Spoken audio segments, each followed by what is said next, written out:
আপনাদের এখানে আপনারা যারা আছেন বেশিরভাগ হচ্ছে আমার মতো তরুণ প্রজন্মের প্রতিনিধিত্ব করছেন। 2009 সালে যখন আওয়ামী লীগ সরকার ক্ষমতায় আসে, আমাদের অধিকাংশই তখন ক্লাস 5-6 এর শিক্ষার্থী। এখানে অধিকাংশই যারা জুলাই গণ অভ্যুত্থানে রক্ত দিয়েছিল তারা হয়তো অনেকে স্কুলে ভর্তি হয়নি।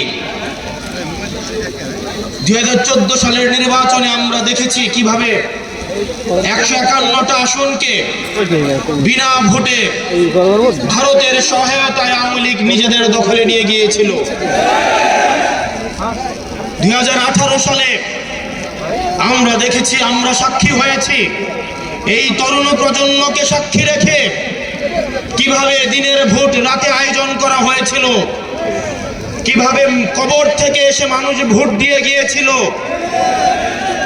আমরা সেটির সাক্ষী হয়েছিলাম 2018 সালে। প্রিয় তরুণ প্রজন্ম, আমরা দেখেছি 2024 সালে আমিরামিন নির্বাচন,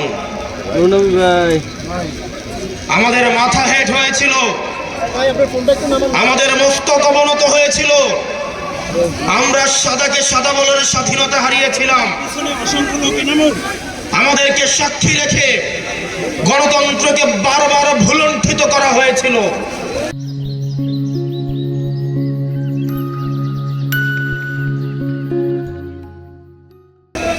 প্রশাসনের সহায়তায়, এই ডিসিএসপিদের সহায়তায়, এই ইউনিভার্সিটির সহায়তায় আওয়ামী লীগ বারবার ব্যালট বাক্স ছিনতাই করে আমাদের ক্ষমতা কাঠামোকে নিয়ন্ত্রণ এবং দখল করেছিল। শোনো হে প্রশাসন,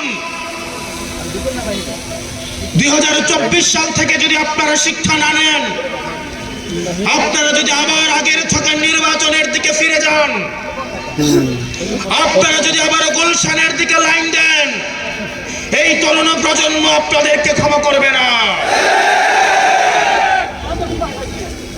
এই তরুণ প্রজন্ম যারা জুলাই এসে রক্ত দিয়েছিল, এই শাহী খুনি হাসিনাও বলতে বাধ্য হয়েছিল, ওদের একটাকে মারলে একটাই যায়, বাকিগুলো রাস্তা থেকে যায় না।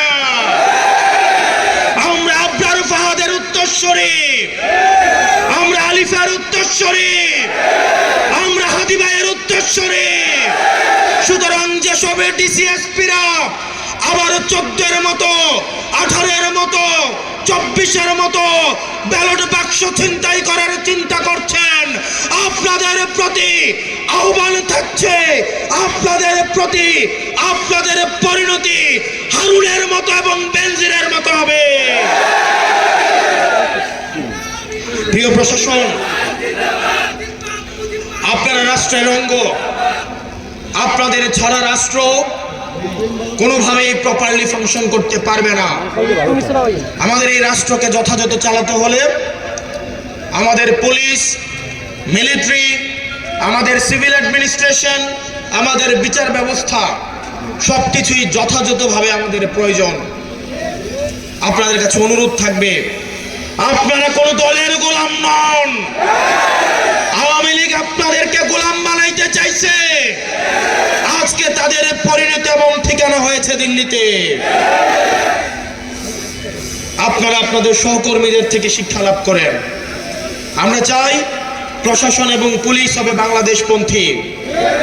আপনাদের বিএনপিও হওয়ার দরকার নাই, আপনাদের 10 দলীয় ঐক্য জোটেরও কোনো সহায়তা করার দরকার নাই। আপনারা বাংলাদেশটাকে সহায়তা করেন, আপনারা জনগণকে সহায়তা করেন। আমরা জনগণ ঢাল হয়ে জুলাই যেভাবে থানাগুলোকে পাহারা দিয়েছি, ইউনো অফিস পাহারা দিয়েছি, এই জনগণ আপনাদেরকে প্রোটেকশন দিবে।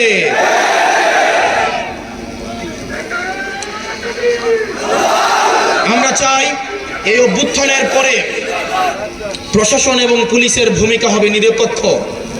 অত্যন্ত দুঃখজনক, আগে আমরা দেখেছি প্রশাসন লাইন ধরত ধানমন্ডিতে, প্রশাসন লাইন ধরতে হচ্ছে আমাদের আওয়ামী লীগের অফিসটা যে কোথায় ছিল, গুলিস্তানে। এখন আবার দেখা যায় প্রশাসন লাইন ধরে গুলশানে। কোন এসপি, কোন এসপি বলে দিয়ে আসে তারা নাকি তারেক জিয়াকে তার জেলার 5টা আসন, 6টা আসন, 11টা আসন উপহার দিবে।